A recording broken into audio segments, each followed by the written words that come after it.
Hello बच्चों, आप सभी का जीपीएस एकेडमी में फिर से एक बार पुनः स्वागत है। मैं श्याम सुंदर सर, आप सभी का इकोनॉमिक्स यानी अर्थशास्त्र का टीचर। अभी हम लोग क्लास 12th इकोनॉमिक्स में मैक्रो यानी इकोनॉमिक्स का सेकंड बुक समष्टि अर्थशास्त्र मैक्रो इकोनॉमिक्स से most very very important question को पढ़ेंगे, सब्जेक्टिव क्वेश्चन को। ठीक है, आज का हमारा चैप्टर रहेगा सरकारी बजट एवं अर्थव्यवस्था। ठीक है, गवर्नमेंट बजट एंड इकोनॉमी। ठीक है, एक ही वीडियो में सब खत्म कर देंगे। पूरा बजट चैप्टर का सारा सब्जेक्टिव क्वेश्चन, 2 नंबरिया, 3 नंबरिया, 5 नंबरिया, सारा क्वेश्चन बजट का एक ही वीडियो में खत्म हो जाएगा। ठीक है, आप लोगों का हम कमेंट को पढ़ रहे थे तो आप लोग देख रहे थे कि वीडियो में कमेंट किए हैं कि सर बजट चैप्टर का एक वीडियो लाइए जिसमें बजट चैप्टर का सारा सब्जेक्टिव क्वेश्चन को पढ़ा दीजिए। तो चलिए, आप लोगों का जो उद्देश्य है आज पूरा हो जाएगा इस वीडियो से। बजट चैप्टर का सारा 2 नंबरिया, 3 नंबरिया, 5 नंबरिया सब्जेक्टिव क्वेश्चन सारा पढ़ा देंगे। देखिए, आप लोगों के लिए हम ना दिन रात लगे हुए हैं, सारा क्वेश्चन लेकर आ रहे हैं। ऑब्जेक्टिव क्वेश्चन हो, चाहे 2 नंबरिया हो, 3 नंबरिया हो, 5 नंबरिया हो, सारा topic wise chapter wise video बन रहा है आप लोगों के लिए। लेकिन आप लोग क्या कर रहे हैं, वीडियो में लाइक नहीं करते हैं, वीडियो में कमेंट नहीं करते हैं, वीडियो को शेयर नहीं करते हैं। ये गलत बात है। देखिए, आप लोगों को तो हम मोटिवेट कर रहे हैं, देखो रे इस तरह पढ़ो, इस तरह नंबर आएगा, इस तरह मेहनत करो। ठीक है, एमसीक्यू पढ़ो, सारा क्वेश्चन पढ़ो, नंबर आएगा। आप लोग को हम मोटिवेट कर दिए, लेकिन हम मोटिवेट कैसे होंगे? हमको मोटिवेट मैंने कौन चीज से मिलेगा? हमको मोटिवेट कौन करेगा? देखिए, हम मोटिवेट होंगे आप लोगों के लाइक, शेयर और कमेंट से। तो आप लोग से रिक्वेस्ट है कि सभी वीडियो को लाइक कीजिएगा, कमेंट जरूर कीजिएगा और जरूर शेयर कीजिएगा अपने नए दोस्तों के साथ, ताकि हम मोटिवेट होंगे तो अच्छा अच्छा वीडियो लेकर आएंगे। आप लोगों के एग्जाम तक हम साथ रहेंगे। और आप लोग मेहनत नहीं कीजिएगा तो हम भी मेहनत नहीं करेंगे, हम भी छोड़ देंगे। समझे? क्योंकि एक हाथ से ताली नहीं बजता है। जब हम बजा रहे हैं ताली तो आपको बजाना होगा ताली, दोनों हाथ मिलाना होगा, तब काम होगा। समझे? तो आप लोग भी जरूर इस बात को पालन कीजिएगा, वीडियो को लाइक शेयर कमेंट कीजिएगा। ठीक है, चलिए क्लास को शुरू करते हैं। देखिए, सरकारी बजट एवं अर्थव्यवस्था। ठीक है, एक ही वीडियो में सारा बजट चैप्टर का सब्जेक्टिव क्वेश्चन को पढ़ा देंगे। देखिए, क्लास को शुरू कर रहे हैं। पहला क्वेश्चन देखिए यही है। देखिए, पहला क्वेश्चन क्या है? 1 नंबर सवाल है, सरकारी बजट क्या है? सरकारी बजट के क्या उद्देश्य हैं? जैक 2013, 16, 18, 20, 23, 24। देख रहे हैं कितना बार आया है? कितना बार आया देख लीजिए। एक चीज जान लीजिए, बजट चैप्टर का ऐसा कोई क्वेश्चन है ही नहीं जो एग्जाम में आज तक आया नहीं है। सारा क्वेश्चन 2 बार, 3 बार, 4 बार, 5 बार आया, कोई कोई क्वेश्चन 6 बार भी आया है। तो बजट चैप्टर आपको पूरा पढ़ना होगा, क्योंकि बजट चैप्टर का सारा क्वेश्चन एग्जाम में आ चुका है, सारा, कोई क्वेश्चन बाद नहीं है। देखिएगा, बताएंगे अभी आपको। अभी आप अंतिम तक बने रहिए, आपको समझ में आ जाएगा कि बजट चैप्टर कितना इंपॉर्टेंट है, कैसे कैसे क्वेश्चन पूछा जाता है एग्जाम में। हम पूरा चैप्टर को लेके आए हैं एक ही वीडियो में। समझे? देखिए, सरकारी बजट क्या है, सरकारी बजट के क्या उद्देश्य हैं। देख रहे हैं, 1 साल, 2 साल, 3 साल, 4 साल, 5 साल, 6 साल, 6 साल दिया है। समझ रहे हैं? बहुत ज्यादा इंपॉर्टेंट क्वेश्चन है। कभी दिया है सरकारी बजट क्या है, कभी दिया है सरकारी बजट के क्या उद्देश्य है, कभी दोनों मिला के दिया है 5 नंबर में, कभी दोनों मिला के दिया है 5 मार्क्स लॉन्ग क्वेश्चन में। समझे? तो पहले समझिएगा, बजट मतलब होता है आय और व्यय का हिसाब किताब। जैसे होता है ना एक व्यक्ति का बजट, एक परिवार का बजट। इसका मीनिंग क्या है कि एक व्यक्ति पूरा दिन भर में कितना रुपया कमा के लाता है आय, और कितना रुपया अलग अलग चीज में खर्च करता है व्यय। तो आय और व्यय का हिसाब हो गया उस व्यक्ति का बजट। एक होता है एक परिवार का बजट, कि एक परिवार एक दिन में चाहे एक महीना में जो जिस तरह हिसाब करता है, कोई करता है 3 दिन में, कोई करता है 1 महीना में। तो 1 महीना में एक परिवार अलग अलग काम से, नौकरी से, चाहे प्राइवेट काम से कितना रुपया आय प्राप्त करके लाता है, और महीना में कितना रुपया उस परिवार का खर्च होता है घर चलाने में। तो वही आय और व्यय का हिसाब हो गया परिवार का मासिक बजट या दैनिक बजट, जो जिस तरह करता है हिसाब। तो सरकार का बजट भी वही है। भारत देश में एक वित्तीय वर्ष, एक लेखा वर्ष क्या होता है बोलिए तो? 1 अप्रैल से 31 मार्च। याद रखिएगा, भारत में कोई भी सरकारी कामकाज का लेखा जोखा होता है 1 अप्रैल से 31 मार्च के बीच। यही भारत का वित्तीय वर्ष है। मतलब आय व्यय का हिसाब किताब का यही टाइम पीरियड होता है, एक लेखा वर्ष, 1 अप्रैल से 31 मार्च। तो 1 वर्ष की अवधि में सरकार भिन्न भिन्न साधन स्रोतों से कितना आय प्राप्त करता है, टैक्स, दंड, जुर्माना, लाइसेंस, परमिट, ये सब चीज से कितना आय प्राप्त करता है, और भिन्न भिन्न चीजों पर, योजनाओं पर, सड़क, पुल, नहर, बांध, स्कूल, कॉलेज, शिक्षा, चिकित्सा, सेना, कानून व्यवस्था में कितना रुपया खर्च करता है। यही आय और व्यय का हिसाब किताब होता है किसमें, बजट में, सरकार का बजट में। समझे? चलिए पढ़िए। बजट शब्द की उत्पत्ति फ्रेंच शब्द बॉकेट से हुई है, BOUGETTE, बॉकेट से हुई है, जिसका अर्थ है एक चमड़े का थैला या बटुआ, जिसको हम लोग बोलते हैं क्या, पर्स बोलते हैं, पर्स। आप लोग लेडीज पर्स टांगने वाला या जेंट्स का पर्स पॉकेट वाला जानते हैं। बोली तो पर्स माने होता क्या है? देखिए, आदमी क्या करता है, घर से जब पॉकेट में पर्स को लेके निकलता है तो कुछ पैसा लेके निकलता है, और बाहर अपना काम धाम करता है। तो बाहर जो पर्स को आप लेकर के निकले, तो बाहर में अपना काम धाम किए, नौकरी किए, जो भी काम किए, उससे आय प्राप्त हुआ, और कुछ खाइएगा, कोई सामान खरीदिएगा तो पैसा व्यय कीजिएगा। जब शाम में उस पर्स को लेकर के घर जाइएगा, और घर जाकर के उस पर्स का पैसा को देखिएगा, तो आप हिसाब करते हैं कि देखिए हम दिन भर में ये काम से इतना रुपया आय प्राप्त किए, और ये चीज पर खाने पीने पहनने ओढ़ने में इतना रुपया खर्च किए। यानी वो पर्स बताएगा, आपका जो पर्स है बताएगा कि आप दिन भर में कितना रुपया कहाँ कहाँ से पैसा प्राप्त किए और कहाँ कहाँ पैसा खर्च किए। यानी आय और व्यय का हिसाब बताएगा वो पर्स, चाहे लेडीज पर्स हो चाहे जेंट्स पर्स हो। तो बोलिए, बजट शब्द की उत्पत्ति कहां से हुआ है? फ्रेंच शब्द, फ्रेंच, ऑब्जेक्टिव में आएगा, बॉकेट से हुई है, जिसका अर्थ क्या है, एक चमड़े का थैला या बटुआ, जिसको बोलते हैं पर्स। बटुआ बोलता है बनिया लोग, समझे? अब बोलिए बजट क्या है? तो बजट एक ऐसा आय और व्यय का हिसाब किताब है जो सरकार एक वित्तीय वर्ष में करता है कि कहां कहां से पैसा प्राप्त किया। रेलवे से, टोल टैक्स से, दंड है, जुर्माना है, इनकम टैक्स है, ठीक है, वस्तु पे टैक्स है, सर्विस टैक्स है, बहुत तरह का फीस है, लाइसेंस है, उस सब से सरकार आय प्राप्त करता है, और उसको फिर व्यय करता है छात्रवृत्ति में, वृद्धा पेंशन में, विधवा पेंशन में, किसान पैसा में, उसके बाद सड़क में, नहर में, बांध में, स्कूल में, कॉलेज में, शिक्षा में, उसके बाद कानून व्यवस्था में, सेना में, डिफेंस में खर्च करता है। यही आय और व्यय का हिसाब किताब क्या है? बजट। बोलिए, बजट एक विस्तृत आर्थिक विवरण है, मैंने एक बड़ा चीज है, पूरे देश के लिए है ना, जिसमें सरकार की एक वित्तीय वर्ष की आय और व्यय का ब्यौरा मतलब हिसाब किताब होता है। यानी बजट एक ऐसा दस्तावेज है, एक ऐसा किताब है, ठीक है, जिसमें सरकार की एक वित्तीय वर्ष तक की अवधि का अनुमानित आय एवं अनुमानित व्यय का लेखा जोखा होता है कि सरकार आने वाला साल में कितना रुपया अलग अलग चीज से प्राप्त करेगा आय, और कितना रुपया अलग अलग काम में, योजना में खर्च करेगा व्यय। यही आय और व्यय का हिसाब किताब लेखा जोखा होता है। समझे? चलिए आगे देखिए। अब जानना है कि सरकारी बजट के क्या उद्देश्य हैं। बजट क्या है जान लिए कि बजट एक ऐसा दस्तावेज है, एक ऐसा आर्थिक विवरण है, एक हिसाब किताब है, जिसमें सरकार के एक वित्तीय वर्ष तक की अवधि का अनुमानित आय एवं अनुमानित व्यय का लेखा जोखा, हिसाब किताब, ब्यौरा, डाटा होता है। जान लिए। अब जानना है बजट के निम्नलिखित उद्देश्य हैं कि सरकार बजट क्यों बनाता है, बजट बनाने का क्या उद्देश्य है, क्या जरूरत है बजट बनाने का। ठीक है, समझिएगा बढ़िया से कि बजट के क्या क्या उद्देश्य हैं, सरकार बजट क्यों बनाती है। देखिए, पहला है ए नंबर, आर्थिक विकास को प्रोत्साहन, मतलब सरकार देश का अर्थव्यवस्था को विकास करना चाह रहा है। समझे? बजट का मुख्य उद्देश्य अर्थव्यवस्था में आर्थिक विकास की गति को तेज करना होता है, ताकि मेरा देश की अर्थव्यवस्था में विकास तेजी से हो।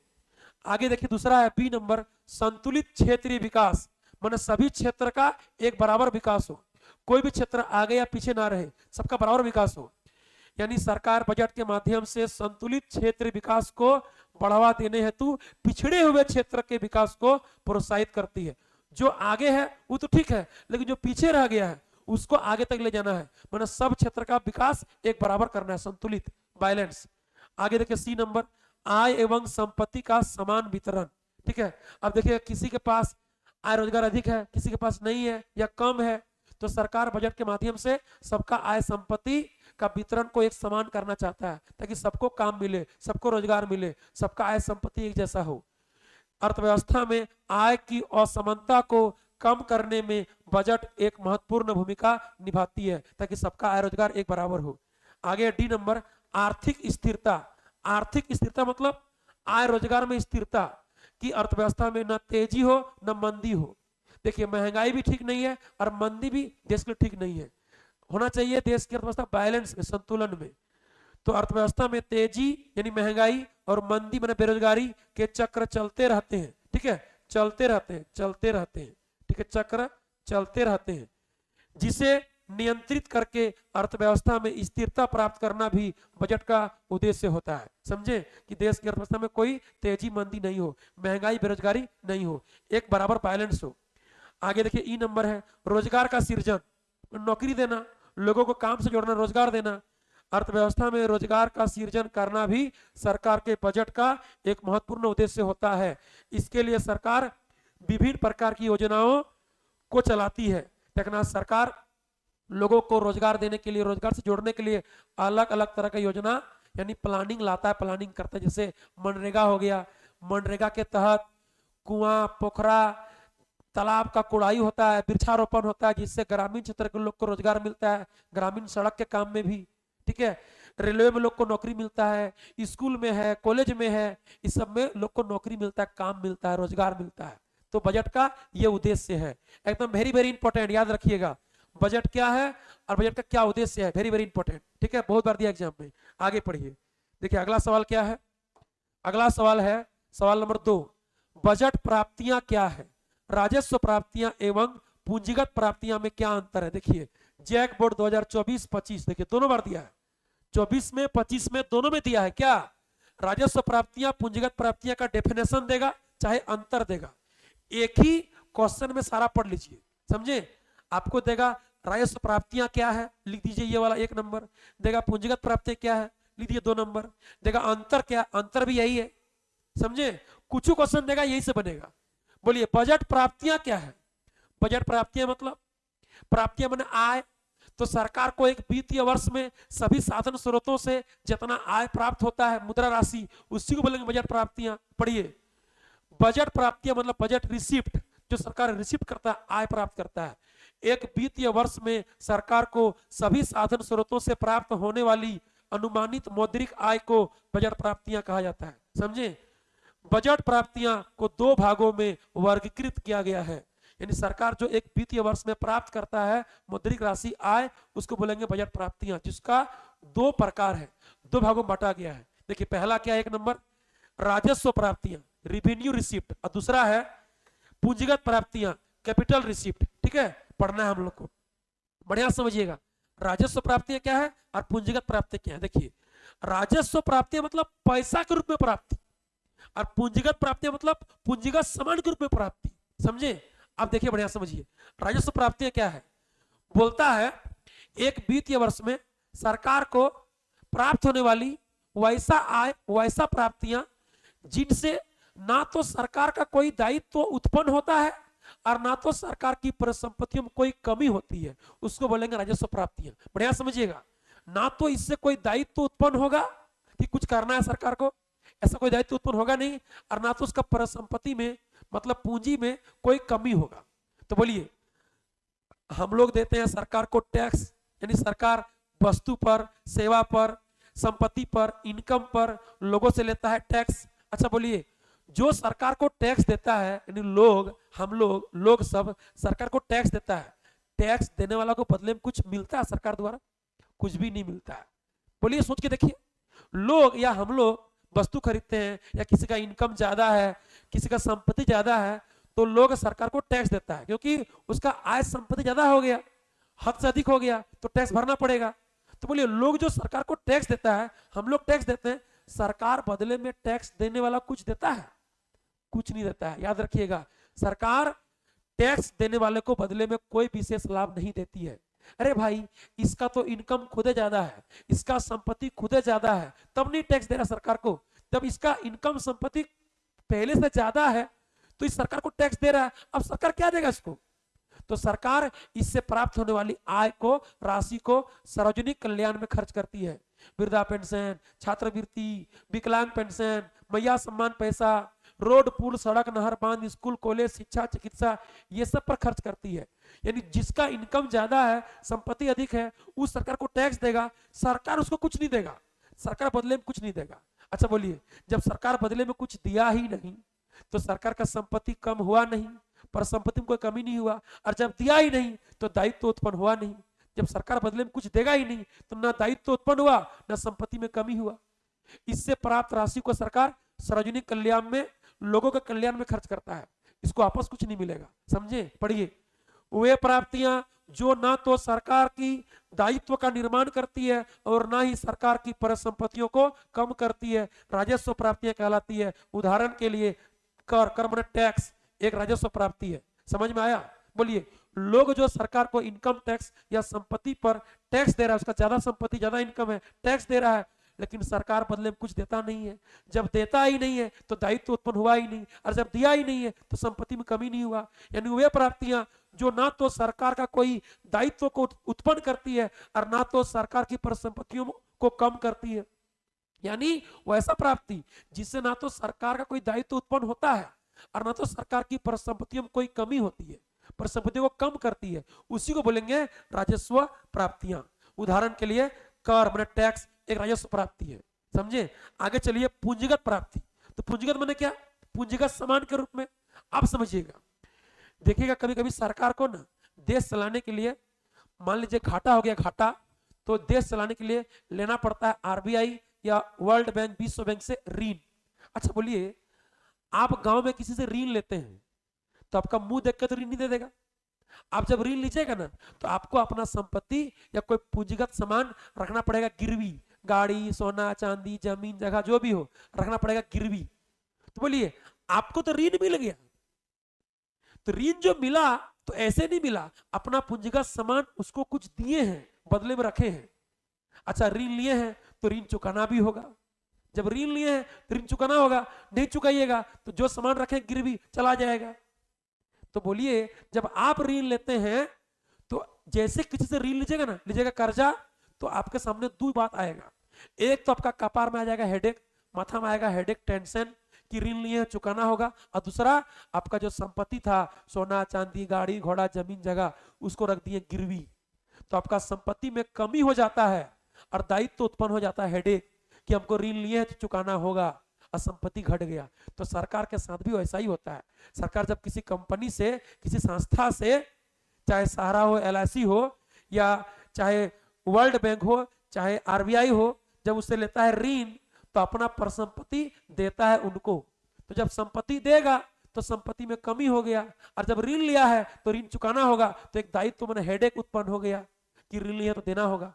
तो वे प्राप्तियां जिससे दायित्व भी उत्पन्न होगा और परिसंपत्ति में कमी भी होगा, उसको बोलेंगे पूंजीगत प्राप्तियां। जैसे सरकार द्वारा लिया गया ऋण। समझे? पढ़िए, वे प्राप्तियां जिनसे सरकार की दायित्व भी उत्पन्न होती है और परिसंपत्तियों में कमी भी होती है। ठीक है, परिसंपत्तियां कम भी होती है, उससे पूंजीगत प्राप्तियां कहते हैं। उदाहरण के लिए सरकार द्वारा लिया जाने वाला ऋण, ऋण माने लोन यानी कर्ज, उसी को बोलेंगे पूंजीगत प्राप्तियां यानी कैपिटल रिसिप्ट। समझे?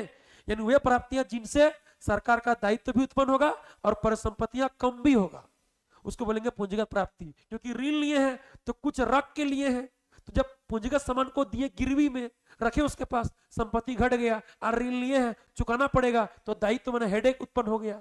समझे? आगे पढ़िए, आगे देखिए, आपको सारा बात समझ में आएगा, सारा, खाली पढ़िएगा बढ़िया से। बजट चैप्टर का सारा क्वेश्चन एग्जाम में आ चुका है, देखिए बढ़िया से देखिए।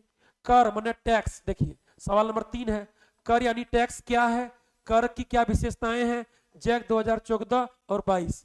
बढ़िया समझिएगा कि कर माने टैक्स क्या है और कर की क्या विशेषताएं हैं, जैक 2014 और 22 में दिया है। बोलिए, कर क्या है, टैक्स क्या है? तो टैक्स एक अनिवार्य भुगतान है, जिस पे लगेगा उसको देना होगा। चाहे वस्तु खरीद रहे हैं वहां टैक्स लगता है, चाहे आपका इनकम बढ़ जाएगा टैक्स लगेगा, संपत्ति बढ़ जाएगा टैक्स लगेगा, तो आपको चुकाना पड़ेगा। नहीं देने पर सरकार द्वारा कानूनी कार्रवाई किया जाएगा। और एक बात, टैक्स जो देगा उसको बदले में सरकार द्वारा कोई लाभ नहीं मिलेगा। सरकार टैक्स से प्राप्त राशि का प्रयोग समाज कल्याण, सार्वजनिक कार्यों में खर्च करती है। समझे। और टैक्स आपको निश्चित समय पर देना पड़ेगा, नहीं देने पर कानूनी कार्रवाई किया जाएगा, दंडित किया जाएगा, ठीक है, इनकम टैक्स ऑफिसर द्वारा। बोलिए, तो टैक्स क्या है? कर यानी टैक्स वह आवश्यक भुगतान है जो एक व्यक्ति या फर्म द्वारा सरकार को दिया जाता है, परंतु उस व्यक्ति को या फर्म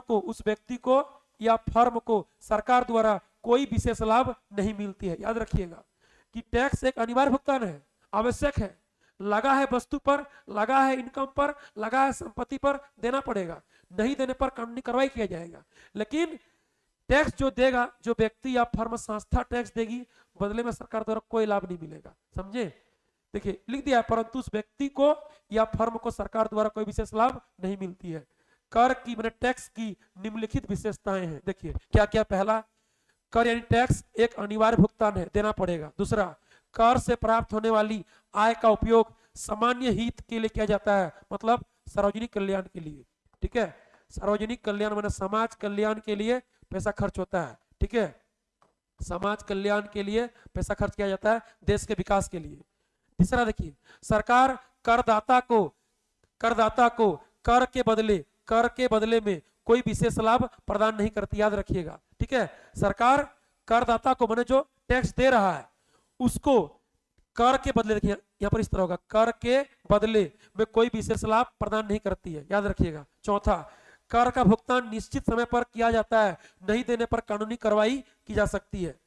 पांचवा, कर वस्तुओं अथवा संपत्ति पर लगाया जाता है। टैक्स जो है वस्तु खरीदेगा तब लगाया जाएगा, या तो आय संपत्ति पर लगाया जाएगा, परंतु इसका भुगतान व्यक्ति ही करते हैं, ठीक है। वस्तु और संपत्ति भुगतान थोड़े करेगा।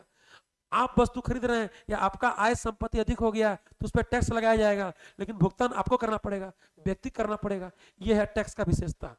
देखिएगा ना, मेरा जो है ना लैंग्वेज बड़ा आसान है, मतलब गांव का भाषा है, देसी भाषा, तो आपको तुरंत याद हो जाएगा, तुरंत। समझे। चलिए आगे देखिएगा।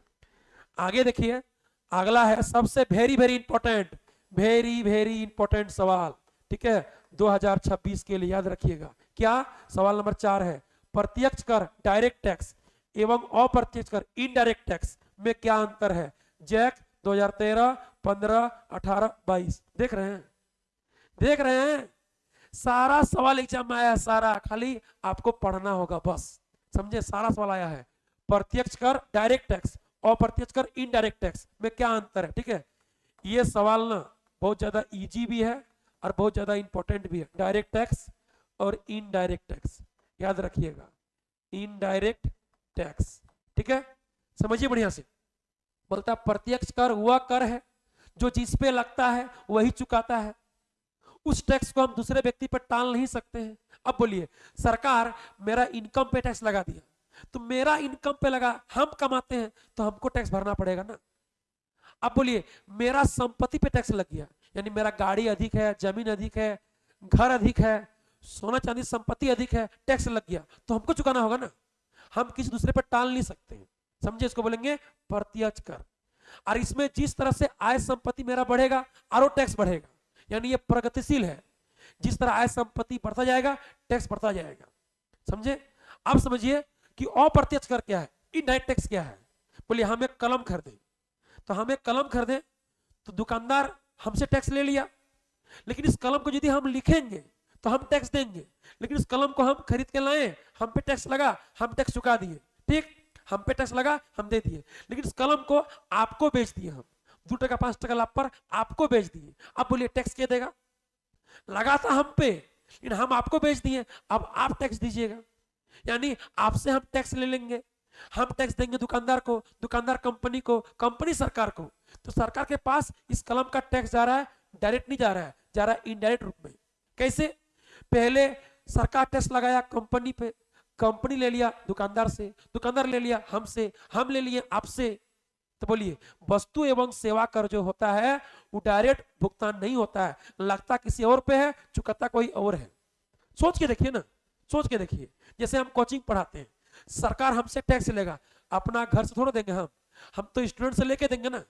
तो सरकार लगाया हम पे, हम लगा देंगे आप पे। यानी वस्तु एवं सेवा कर प्रत्यक्ष कर नहीं होता है, होता है अप्रत्यक्ष कर, क्योंकि सरकार लगाया हमसे, हम पे टैक्स लगा, हम ले लिए स्टूडेंट से।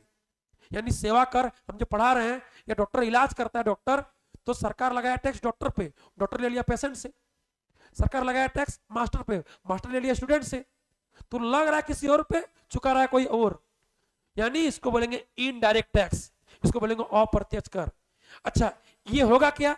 ये होगा, ये आपका प्रगतिशील नहीं होगा, मतलब ये ऐसा नहीं है कि बढ़ते जाएगा, नहीं। अच्छा बोलिए, ये कलम आप खरीदिए, हम खरीदेंगे, कोई गाड़ी आप खरीदिए चाहे हम खरीदेंगे, चाहे चनाचूर या तो बिस्कुट या तो मोबाइल आप खरीदिए चाहे हम खरीदेंगे, सबको टैक्स बराबर लगेगा। मतलब ये प्रगतिशील नहीं है। ऐसा नहीं है कि अमीर को लगेगा ज्यादा, गरीब को लगेगा कम, नहीं। वस्तु कोई भी खरीदे, अमीर गरीब कोई भी खरीदे, सबको समान टैक्स लगेगा। मतलब ये प्रगतिशील नहीं है, ये बढ़ता नहीं जाएगा, सबको इक्वल लगेगा। समझे? पढ़िए, देखिए प्रत्यक्ष कर डायरेक्ट टैक्स क्या है, पढ़िए। यह वह कर है, टैक्स है जो जिस व्यक्ति पर लगाया जाता है वह व्यक्ति ही इसका भुगतान करते हैं। इस टैक्स को किसी दूसरे व्यक्ति पर हस्तांतरित नहीं किया जा सकता है, ट्रांसफर नहीं कर सकते हैं, जिस पे लगेगा उसी को चुकाना पड़ेगा। यह वह टैक्स है जो जिस व्यक्ति पर लगाया जाता है वह व्यक्ति इसका भुगतान न करके किसी दूसरे व्यक्ति पर हस्तांतरित ट्रांसफर कर देता है। समझे? आगे पढ़िए। यह प्रगतिशील होते हैं, जिस तरह से आय संपत्ति बढ़ेगा टैक्स बढ़ जाएगा। यह प्रगतिशील नहीं होते हैं, सबको समान देगा। वस्तु सेवा कर सबको समान लगता है। आगे चलिए, देखिए आगे पढ़िए। पढ़िए तीसरा, इस टैक्स का काराघात एवं कारापात एक ही व्यक्ति पर पड़ता है। इस टैक्स का काराघात एवं कारापात एक ही व्यक्ति पर नहीं पड़ता है। अब समझिए काराघात क्या होता है और कारापात क्या होता है। काराघात माने जिस पे टैक्स लगा, टैक्स का आघात लगा, चोट लगा, और कारापात जो टैक्स का पेमेंट करेगा।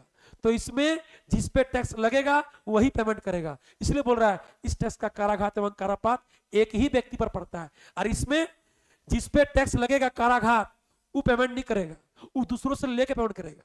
तो लगेगा किसी और पे, पेमेंट करेगा कोई और। इसमें काराघात और कारापात एक ही व्यक्ति पर नहीं पड़ता है, क्योंकि लगा हम पे, हम ले लिए आपसे। समझे? इस तरह से देखिए एग्जाम्पल वेरी वेरी इंपॉर्टेंट है। Example very very important. उदाहरण के लिए आयकर, संपत्ति कर, निगम कर, उपहार कर, ठीक है, ये सब हो गया आपका डायरेक्ट टैक्स, जिस पे लगता है वही चुकाता है। इधर देखिए उदाहरण के लिए एकदम वेरी वेरी इंपॉर्टेंट है, वेरी वेरी इंपॉर्टेंट एग्जाम्पल है इसका, दोनों का। देखिए एग्जाम्पल क्या है, बिक्री कर मैंने सेल टैक्स, सीमा शुल्क, उत्पाद कर, जीएसटी। जीएसटी मैंने क्या, गुड्स एंड सर्विस टैक्स, वस्तु एवं सेवा कर, सब क्या है, सबका अप्रत्यक्ष कर है। ये सब है अप्रत्यक्ष कर, याद रखिएगा। ये सब क्या है, अप्रत्यक्ष कर। और ये सब क्या है, ये सब है प्रत्यक्ष कर। ये सब क्या है, प्रत्यक्ष कर का एग्जाम्पल। समझे? याद रखिएगा। चलिए आगे बढ़िए। देखिए अगला क्वेश्चन क्या है, 5 पढ़िए, 5 नंबर सवाल।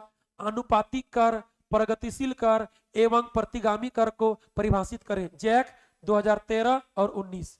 ठीक है, क्या बोला, जैक बोर्ड 2013 और 19 में आया है। ठीक है, बेसी आया है ये वाला, प्रगतिशील कर और प्रतिगामी कर। ठीक है, बढ़िया ध्यान दीजिएगा। देखिए हम लोग देखेंगे तीनों को। देखिए तीनों जो टैक्स है, तीनों टैक्स वो व्यक्ति का आय पे डिपेंड है, आय पर। तीनों टैक्स, तीनों, ठीक है, व्यक्ति का इनकम यानी आय पर निर्भर करता है। देखिए आनुपातिक कर क्या है, बोलता है वह टैक्स जो विभिन्न आय वर्ग के लोगों से एक समान दर से लिया जाता है, चाहे व्यक्ति अमीर हो चाहे गरीब हो, चाहे किसी का आय अधिक हो चाहे आय कम हो, सबको समान टैक्स लगेगा। तो अभी आपको एग्जांपल दिए थे, ये कलम आप खरीदिए चाहे हम खरीदेंगे, कोई कार आप लीजिए चाहे हम लेंगे, कोई बोर्ड चाहे मोबाइल आप लीजिए चाहे हम लेंगे, सबको समान टैक्स लगेगा। यानी वह कर जो विभिन्न आय स्तरों के लोगों से एक समान दर पर लगाया जाता है, चाहे व्यक्ति अमीर हो या गरीब हो, उसको बोलेंगे अनुपातिक कर। समझिए, अनुपातिक कर वह कर है जिसमें सभी आय स्तरों पर एक ही दर से कर लगाया जाता है, यानी चाहे व्यक्ति गरीब हो या अमीर हो, सबके लिए कर की दर एक समान होती है। जैसे वस्तु कर एवं सेवा कर। बोलिए, वस्तु सेवा कर सबको समान देना पड़ेगा ना, चाहे सर्विस आप कर रहे हैं चाहे कोई और कर रहा है, चाहे वस्तु आप खरीद चाहे कोई और खरीद रहा है, सबको समान टैक्स लगेगा, चाहे व्यक्ति अमीर हो चाहे गरीब हो। यानी यहाँ पर सभी आय वर्ग के लोगों से एक समान दर से टैक्स लिया जाता है, लगाया जाता है। समझे? आगे बढ़िए। देखिए आगे है प्रगतिशील कर। प्रगतिशील आपका जिस तरह प्रगति होगा, प्रोग्रेस होगा, मतलब जिस तरह आय संपत्ति बढ़ेगा उस तरह टैक्स का रेट बढ़ जाएगा, और आय संपत्ति किसी का कम है वो टैक्स कम देगा। जैसे आय कर, संपत्ति कर, बोलिए जिसका जिस तरह आय संपत्ति है टैक्स देगा ज्यादा, और जिसका आय संपत्ति कम है टैक्स देगा कम। यानी यहाँ पर आय बढ़ने के साथ टैक्स बढ़ेगा, आय घटने के साथ टैक्स घटेगा। अमीर को लगेगा ज्यादा, गरीब को लगेगा कम। समझे? पढ़िए, प्रगतिशील कर वह कर है जिसकी दर आय बढ़ने के साथ बढ़ती जाती है और आय कम होने से कम हो जाती है। यानी इस कर का भार गरीबों पर कम एवं अमीरों पर अधिक पड़ता है, क्योंकि अमीर का आय ज्यादा है, गरीब का आय कम है, इसीलिए। जैसे आय कर, संपत्ति कर, जिसका जिस तरह आय रहेगा उस तरह टैक्स लगेगा, जिसका जिस तरह संपत्ति होगा उस तरह टैक्स लगेगा। अधिक है तो अधिक लगेगा, कम है तो कम लगेगा। समझे? आगे पढ़िए। देखिए आगे तीसरा है प्रतिगामी कर। देखिए प्रतिगामी क्या है? उल्टा है।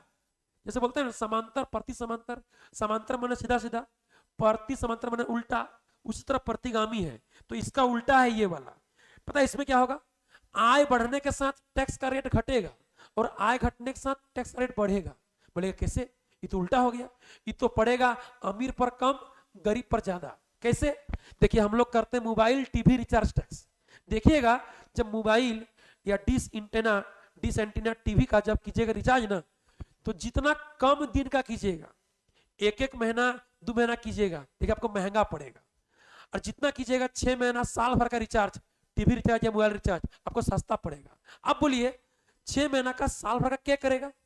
जिसके पास अधिक पैसा है, अधिक एक्स्ट्रा पैसा है, अमीर लोग, तो अमीर लोग टीवी मोबाइल रिचार्ज टैक्स महीना महीना नहीं करता, कम कम दिन का नहीं करता है, वो एक बार में करेगा, 6 महीना का, साल भर 2 साल का करेगा। तो अमीर लोग एक बार में बेसी दिन का करेगा, उसको सस्ता पड़ेगा, मतलब वो टैक्स कम दिया। और गरीब लोग जिसके पास पैसा कम है वो कम कम दिन करेगा, 15 दिन, 1 महीना करेगा, एक एक महीना करेगा। देखिएगा आप कम कम दिन कीजिएगा ना टीवी और मोबाइल रिचार्ज टैक्स, आपको देना महंगा पड़ेगा। तो महंगा पड़ रहा है मतलब आप टैक्स दे रहे हैं ज्यादा और अमीर लोग टैक्स दे रहा है कम। पढ़िए, प्रतिगामी कर उस कर को कहते हैं जिसमें आय बढ़ने के साथ साथ कर की दर घटती जाती है और आय घटने पर कर की दर बढ़ती जाती है। इसका भार अमीरों की अपेक्षा गरीबों पर अधिक पड़ता है। जैसे mobile and TV recharge tax. तो मोबाइल टीवी रिचार्ज टैक्स जितना कम दिन का कीजिएगा उतना महंगा पड़ेगा, जितना कीजिएगा अधिक दिन का उतना सस्ता पड़ेगा। तो अधिक दिन करेगा अमीर लोग टैक्स कम देगा, ठीक है, और कम दिन करेगा, कम कम दिन करेगा गरीब लोग, वो टैक्स दे रहा है ज्यादा, उसके लिए महंगा पड़ रहा है। समझे? आगे बढ़िए। एकदम सब देसी है, सारा कॉन्सेप्ट देसी है। आगे देखिए सवाल नंबर 6, इट है वेरी वेरी इंपॉर्टेंट, एकदम वेरी वेरी इंपॉर्टेंट। 2026 लिखिए, 2026, ठीक है। बजट व्यय क्या है? राजस्व व्यय एवं पूंजीगत व्यय में अंतर बताइए, ठीक है। एकदम very very important, very very important. JAC board 2017 और 19 में दिया है। देखिए हम क्या बोले, सारा क्वेश्चन आया हुआ क्वेश्चन है, सारा। बढ़िया से देखिए वीडियो को। बजट व्यय क्या है? राजस्व व्यय, रिवेन्यू एक्सपेंडिचर और पूंजीगत व्यय कैपिटल एक्सपेंडिचर में अंतर बताइए, ठीक है। समझिए, बोलिए बजट व्यय क्या है? तो बजट प्राप्तियां क्या था? बजट प्राप्तियां मतलब एक वित्तीय वर्ष में सरकार को सभी साधन स्रोतों से प्राप्त होने वाला आय को बोलेंगे बजट प्राप्तियां। तो उसका उल्टा क्या है? बजट व्यय। यानी बजट एक्सपेंडिचर क्या है? बोलिए। तो एक वित्तीय वर्ष में सरकार भिन्न भिन्न कार्यक्रमों में, भिन्न भिन्न योजनाओं में जितना पैसा खर्च करेगा उसी का नाम क्या है? बजट व्यय। समझे? ठीक है। पढ़िए बजट व्यय क्या? पढ़िए, सरकार द्वारा एक वित्तीय वर्ष में किए जाने वाले अनुमानित व्यय को बजट व्यय कहा जाता है। यानी सरकार एक साल के अंदर में स्कूल, कॉलेज, रोड, पुल, सड़क, नहर, बांध, शिक्षा, चिकित्सा, सेना, कानून व्यवस्था, वृद्धा पेंशन, विधवा पेंशन, मैया सम्मान पैसा इत्यादि में, किसान में, अनाज में जितना रुपया खर्च करेगा योजनाओं में, उसको बोलेंगे बजट व्यय। बजट व्यय को 2 भागों में बांटा गया है। क्या क्या? पहला है, 1 नंबर है राजस्व व्यय और 2 नंबर है क्या? पूंजीगत व्यय। समझे? Revenue expenditure, capital expenditure. अब समझिएगा राजस्व व्यय क्या है। राजस्व व्यय मतलब पैसा के रूप में व्यय, पूंजीगत व्यय मतलब पूंजीगत सामान के रूप में व्यय, संपत्ति के रूप में व्यय। समझिएगा, राजस्व व्यय यानी पैसा के रूप में व्यय। तो बोलता है वैसा व्यय जो एक साल में यानी एक वित्तीय वर्ष में सरकार करता है, लेकिन इससे ना तो सरकार का दायित्व में कोई कमी होती है और ना तो परिसंपत्ति का कोई निर्माण होता है। अब जरा सोचिए, इससे ना ना तो परिसंपत्ति का निर्माण होगा सरकार को, और ना तो दायित्व में कोई कमी होगा। यानी सरकार कर रहा है, ना दायित्व घट रहा है, ना संपत्ति बन रहा है। बोलेगा कैसे? देखिएगा, सरकार ना प्रत्येक महीना दे रहा है, प्रत्येक महीना दे रहा है कर्मचारी को वेतन, पुलिस को दे रहा है वेतन, सेना को दे रहा है वेतन, मास्टर को दे रहा है वेतन, डॉक्टर को दे रहा है वेतन, दे रहा है, क्या बोलता है, इंजीनियर जो है इंजीनियर, उसको दे रहा है वेतन। अच्छा बोलिए, प्रत्येक महीना दे रहा है वेतन, प्रत्येक महीना दे रहा है, क्या बोलता है, वृद्धा पेंशन, किसान पैसा, या विधवा पेंशन, छात्रवृत्ति दे रहा है साल साल में। क्या दे रहा है? दे रहा है। दायित्व में कमी हो रहा है? ऐसा हो रहा है कि दे दिया अब देना नहीं पड़ेगा, सरकार का हेडेक घट गया? नहीं, महीना महीना वेतन, वृद्धा पेंशन, विकलांग पेंशन, साल साल में छात्रवृत्ति देते रहना पड़ेगा। न दायित्व घट रहा है, न कोई संपत्ति बन रहा है। देखिएगा, सरकार बनाता है रोड, पुल, स्कूल, कॉलेज, हॉस्पिटल, तो उससे क्या हुआ? दायित्व घट गया कि लोग कर रहा था आंदोलन, सरकार दिया बना के, तो सरकार का हेडेक घट गया, बना दिया रोड, पुल, स्कूल, अस्पताल, तो और परिसंपत्ति भी बन गया कि एक संपत्ति बन गया, हम बना दिए स्कूल, हम बना दिए कॉलेज, हम बना दिए हॉस्पिटल, तो एक संपत्ति बन गया और हेडेक घट गया। लेकिन इसमें ये जो दे रहा है प्रत्येक महीना सैलरी, वृद्धा पेंशन, विकलांग पेंशन, ना तो इससे कोई संपत्ति बनता है, ना दायित्व घट रहा है, देते रहना पड़ेगा बार बार। बोलिए, राजस्व व्यय क्या है? सरकार द्वारा एक वित्तीय वर्ष में किया जाने वाला वह अनुमानित व्यय जिसके फलस्वरूप ना तो सरकार के दायित्व में कोई कमी होती है और ना ही सरकार की कोई परिसंपत्तियों का निर्माण होता है। ना संपत्ति बनता है, ना हेडेक कम होता है, कर रहा है, ना कोई संपत्ति, ना कोई मतलब दायित्व में कमी हो रहा है, मतलब करते रहना पड़ेगा हमेशा। राजस्व व्यय कहलाता है। उदाहरण के लिए छात्रवृत्ति, वृद्धा पेंशन, मैया सम्मान योजना, उसके बाद कर्मचारी के वेतन, ठीक है, कर्मचारी के वेतन इत्यादि योजनाओं पर किया गया खर्च, ठीक है, खर्चा कर रहा है, लेकिन कोई दायित्व में कमी नहीं हो रही है, कोई संपत्ति का निर्माण नहीं हो रही है।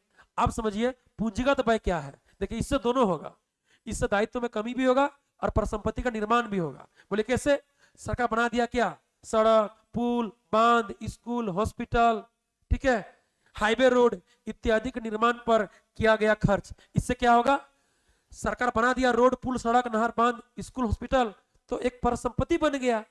और लोग करा था आंदोलन, तो सरकार दिया बना के, अब लोग आंदोलन नहीं करेगा और सरकार का हेडेक भी घट गया कि हम बना दिए, अब टेंशन खत्म हो गया।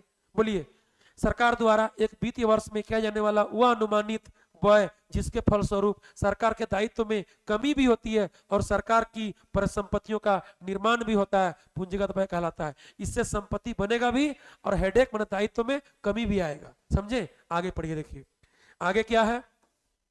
आगे है सवाल नंबर 7, सार्वजनिक व्यय का वर्गीकरण करें। देखिए, जैक बोर्ड 2009, 12, 14 देख रहे हैं। ऐसा कोई सवाल है ही नहीं बजट का जो एग्जाम में नहीं आया है, सारा सवाल इंपॉर्टेंट, इसलिए हम सारा सवाल पूरा चैप्टर लेके आ गए हैं। समझे? सार्वजनिक व्यय का वर्गीकरण करें। अच्छा पहले बोलिए तो सार्वजनिक व्यय है क्या? वैसा खर्च जो सरकार द्वारा सभी के लिए किया जाता है सार्वजनिक रूप से, उसको बोलेंगे सार्वजनिक व्यय। जैसे क्या बोले अभी, पुल, सड़क, नहर, बांध, स्कूल, कॉलेज, हॉस्पिटल, रेलवे, ये सब होता है सार्वजनिक व्यय जो सरकार करता है समाज कल्याण के लिए, सभी के लिए एक समान, ठीक है। इसके प्रयोग में कोई प्रतियोगिता नहीं होती है, इसका लाभ सबको मिलता है। इसमें बहुत सारा चीज क्या होता है, कम पैसा मिलेगा या तो मिलेगा निःशुल्क, मैंने फ्री मिलेगा। समझे? पढ़िए, देखिए आंसर क्या है। पहला ए नंबर है विकासात्मक व्यय एवं गैर विकासात्मक व्यय। क्या बोला है? सार्वजनिक व्यय का वर्गीकरण करें, तो पहला प्रकार है, पहला पार्ट है विकासात्मक व्यय एवं गैर विकासात्मक व्यय, ठीक है। देखिए देखिए नाम से आंसर है, सरकार जो खर्च करेगा विकास के लिए उसको बोलेंगे विकासात्मक व्यय, और जिससे विकास नहीं होगा खाली देश सेवा होगा उसको बोलेंगे गैर विकासात्मक व्यय। पढ़िए, विकासात्मक व्यय क्या है? जिससे आर्थिक सामाजिक विकास होगा, अर्थव्यवस्था के आर्थिक एवं सामाजिक विकास के लिए विभिन्न गतिविधियों पर किया जाने वाला व्यय विकासात्मक व्यय कहलाता है। जैसे कृषि पर व्यय, उद्योग पर व्यय, ठीक है, कृषि एवं औद्योगिक विकास पर व्यय, शिक्षा पर व्यय, स्वास्थ्य पर व्यय, पर्यावरण पर व्यय, सामाजिक कल्याण जो बोले अभी, वृद्धा पेंशन, छात्रवृत्ति, विधवा पेंशन आदि पर किया गया व्यय। इससे क्या होगा? इससे आर्थिक एवं सामाजिक विकास होगा। यानी सरकार को आय रोजगार भी प्राप्त होगा और एक समाज का विकास भी होगा। समझे? किससे? कृषि एवं औद्योगिक विकास से, शिक्षा से, स्वास्थ्य से, पर्यावरण से, सामाजिक कल्याण से। इससे लोगों को आय रोजगार भी मिलेगा और एक सुंदर समाज का निर्माण भी होगा। समझे? आगे पढ़िए। देखिए आगे क्या है, गैर विकासात्मक व्यय, जिससे विकास नहीं होगा, खाली देश सेवा होगा, देश सुरक्षित रहेगा। गैर विकासात्मक व्यय, सरकार की आवश्यक सेवाओं पर किया गया व्यय गैर विकासात्मक व्यय कहलाता है। इसके अंतर्गत पुलिस प्रशासन, सेना, कानून व्यवस्था, वृद्धा पेंशन, छात्रवृत्ति आदि पर किया जाने वाले व्यय को शामिल किया जाता है। अच्छा बोलिए, तो छात्रवृत्ति वृद्धा पेंशन देता है, तो छात्रवृत्ति वृद्धा पेंशन से देश का विकास कैसे होगा?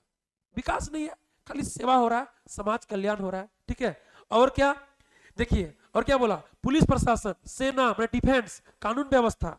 तो पुलिस प्रशासन, सेना, कानून व्यवस्था से देश सुरक्षित रहेगा, देश सेवा होगा। बोलिएगा देश का विकास होगा, तो देश का विकास होगा कृषि से, उद्योग से, शिक्षा से, स्वास्थ्य से, पर्यावरण से। समझे? तो इससे देश विकास नहीं होता है, देश का विकास को लेकर के कोई संबंध नहीं है। इससे देश सुरक्षित रहेगा, देश सेवा के लिए। समझे? आगे चलिए, देखिए आगे क्या है, आगे है बी, पढ़िए बी, योजना व्यय तथा गैर योजना व्यय। ठीक है, नाम से आंसर है, जिसमें योजना बनाकर सरकार खर्च करेगा उसको बोलेंगे योजना व्यय। सड़क, नहर, पुल, स्कूल, बांध, कॉलेज। ठीक है, और गैर योजना, जिसमें बिना योजना बनाए करना पड़ेगा, अचानक, जैसे भूकंप, बाढ़, सूखा, कोरोना महामारी, अकाल, ये सब पर। ठीक है, पढ़िए क्या बोला, योजना व्यय मतलब प्लानिंग करके सरकार द्वारा योजना विकास कार्यक्रमों पर किया जाने वाले व्यय को योजना व्यय कहा जाता है। जैसे सड़क, पुल, नहर, बांध, स्कूल, कॉलेज, अस्पताल आदि के निर्माण पर किया जाने वाला व्यय। फिर क्या है, गैर योजना व्यय, इसमें योजना बनाई नहीं, बिना योजना बनाए अचानक करना पड़ा, अचानक कोई घटना घट गया। ठीक है, सरकार द्वारा जब बिना योजना बनाए अचानक खर्च की जाती है तो उसे गैर योजना व्यय कहा जाता है। जैसे अप्रत्याशित घटनाओं, बाढ़, सूखा, भूकंप, कोरोना महामारी, ठीक है, प्लेन क्रैश हो गया, दिल्ली का स्टेशन में घटना घट गया, बम ब्लास्ट हो गया आदि पर किया जाने वाला व्यय। समझे? एक योजना बनाकर एक बिना योजना बनाए। क्लियर है? आगे पढ़िए, ये आगे क्या है, आगे सवाल नंबर 8, संतुलित बजट, असंतुलित बजट, अतिरेक बजट एवं घाटे का बजट क्या है? जैक 2010, 11, 15, 20, 23। बोलिए बोलिए, कितना बार दिया है देखिए बढ़िया से। पता है कौन कौन क्वेश्चन दिया है? क्वेश्चन दिया 5 नंबर में, लॉन्ग क्वेश्चन दिया 5 नंबर में। क्या क्या देखिए, एक दिया संतुलित बजट, एक दिया अतिरेक बजट और एक दिया घाटे का बजट। क्या है? लेकिन हम सब ले लिए हैं, संतुलित, असंतुलित, अतिरेक, घाटे का बजट सब। ठीक है, आपको कुछ भी देगा 5 नंबर में। ठीक है, इस तरह देगा संतुलित बजट, इसका एक और नाम है, इसका नाम है आधिक्य बजट, आधिक्य बजट, आधिक्य बजट एवं घाटे का बजट का वर्णन करें, देगा 5 नंबर में। तो कुछ भी क्वेश्चन देगा हम बता दे रहे हैं सब। देखिए 5 बार आया है, 10, 11, 15, 20, 23। समझ रहे हैं? ये बीबीआई क्वेश्चन है 2026, very very important, very very important. Clear है? देखिए पढ़िए, जिस तरह नाम है उस तरह आंसर भी होगा, जिस तरह नाम है। देखिए क्या बोला आंसर, देखिए संतुलित बजट, संतुलित माने क्या? बैलेंस बजट, बैलेंस है। जब एक वित्तीय वर्ष में सरकार का आय और व्यय बराबर हो जाएगा तो उसको बोलेंगे संतुलित बजट। मतलब सरकार का आय और व्यय बराबर है, 100 करोड़ आय, 100 करोड़ व्यय, दोनों बराबर है। समझे? बोलिए, संतुलित बजट वह बजट है जिसमें सरकार की आय तथा व्यय दोनों आपस में क्या होते हैं? बराबर होते हैं। संतुलित बजट की अवस्था में क्या होगा? सरकार की आय बराबर सरकार की व्यय होगा। और जब आय और व्यय बराबर होगा तो बोले क्या होगा? संतुलित बजट का आर्थिक क्रियाओं के स्तर पर कोई प्रभाव नहीं पड़ेगा। यानी जब सरकार का आय और व्यय देश में बराबर होगा ना, तो ना तो देश में मंदी आएगा, न तेजी आएगा, न महंगाई होगा, न बेरोजगारी होगा। पूरा देश क्या रहेगा? बैलेंस, माना आर्थिक क्रिया में, आय रोजगार में कोई प्रभाव नहीं पड़ेगा, एक बराबर चलते रहेगा। इसमें कोई डिसमिस नहीं होगा। समझे? डिसमिस तो यहाँ होगा, क्या बोलता है? असंतुलित में। पढ़िए देखिए क्या है आगे है, असंतुलित बजट माने अनबैलेंस, बैलेंस नहीं है, अनबैलेंस है। ठीक है, असंतुलित मतलब एक वित्तीय वर्ष में सरकार का आय और व्यय बराबर नहीं है। जब आय व्यय बराबर नहीं होगा तो दो बात हो सकता है, या तो आय ज्यादा होगा व्यय से, या तो व्यय ज्यादा होगा आय से। तो बोलिए, जब सरकार का व्यय से आय बेसी हो गया, माना कमाई बेसी हुआ, खर्चा सरकार कम किया, तो पैसा बच गया सरकार के पास, उसको बोलेंगे अतिरेक बजट, उसको बोलेंगे बचत का बजट, उसको बोलेंगे आधिक बजट, आधिक्य बजट। क्योंकि सरकार का आय बेसी हो गया, व्यय कम किया, पैसा बच गया, तो बोलेंगे बचत का बजट, अधिक बजट। लेकिन जब सरकार का आय से अधिक हो जाएगा व्यय, तो आय से अधिक व्यय होने से क्या होगा, हो जाएगा घाटा। जब हम लोग कमाते कम है, बेसी खर्चा कर देते हैं, तो हो जाता है कर्जा, हो जाएगा ऋण। तो उसी तरह सरकार को लेना पड़ेगा ऋण, घाटा हो गया सरकार का, क्योंकि आय से अधिक व्यय हो गया, उसको बोलेंगे घाटे का बजट। तो असंतुलित बजट दो तरह का हो सकता है, एक होगा बचत का बजट, दूसरा होगा घाटे का बजट। समझे, पढ़िए। असंतुलित बजट वह बजट है जिसमें सरकार की आय तथा सरकार की व्यय दोनों आपस में बराबर नहीं होते हैं। देखिए इस तरह होगा, असंतुलित बजट की अवस्था में क्या होगा, सरकार की आय नॉट इक्वल टू क्या होगा, सरकार की व्यय।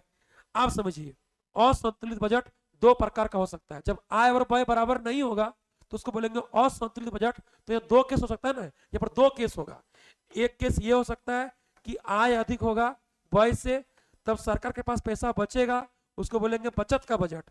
और जब उल्टा होगा, आय कम और अधिक हो जाएगा व्यय, तब सरकार को हो जाएगा घाटा, तो उसको बोलेंगे घाटे का बजट। क्या बोलेंगे उसको, उसको बोलेंगे घाटे का बजट। क्या बोलेंगे उसको, उसको बोलेंगे घाटे का बजट। समझे, चलिए पढ़ेंगे उसको हम लोग। आगे चलिए, आगे देखिए क्या है। देखिए पहला है अतिरेक बजट, इसका नाम है बचत का बजट, उसको बोलेंगे सरप्लस बजट, सरप्लस बजट। इसका एक और नाम है, इसका नाम है आधिक्य बजट, आधिक्य बजट। क्लियर है, अरे आधिक्य मैंने एक्स्ट्रा पैसा बच गया है, उसको बोलेंगे अतिरेक बजट, मैंने बचत का बजट। मैंने सरकार कमाई अधिक किया, सरकार को आय प्राप्त अधिक हुआ, लेकिन सरकार पैसा खर्चा कम किया, एक्स्ट्रा पैसा बच गया। तो जब एक्स्ट्रा पैसा हो गया क्या बोलेंगे उसको, उसको बोलेंगे आधिक्य बजट, उसको बोलेंगे बचत का बजट, उसको बोलेंगे अतिरिक्त बजट। पढ़िए, यह वह बजट है जिसमें सरकार की अनुमानित आय उसके अनुमानित व्यय से अधिक होती है। मैंने सरकार जितना अनुमान लगाया था आय प्राप्त होगा, व्यय करेंगे, तो व्यय कम किया, आय बेसी प्राप्त हो गया, सरकार का खर्चा कम हुआ, बेसी कमाई हो गया। ठीक है, अतिरेक बजट की स्थिति में क्या होगा, अवस्था में सरकार के अनुमानित आय ज्यादा होगा सरकार के अनुमानित व्यय से।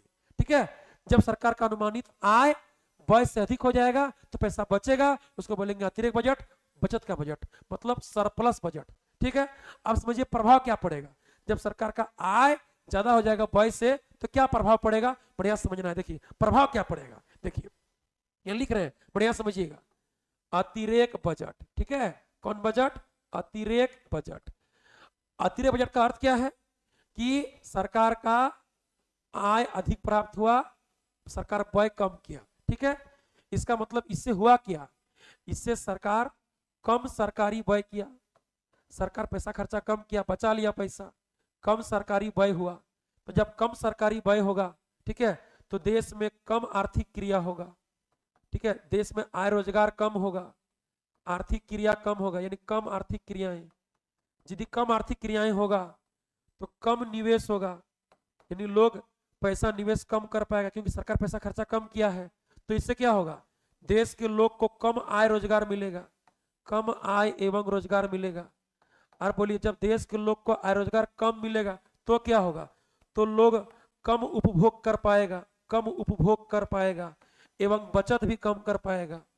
तो बोलिए इससे क्या होगा, तो इससे मेरा देश की अर्थव्यवस्था का संकुचन हो जाएगा, यानी देश की अर्थव्यवस्था में मंदी आ जाएगी, बेरोजगारी आ जाएगी, अर्थव्यवस्था का संकुचन हो जाएगा।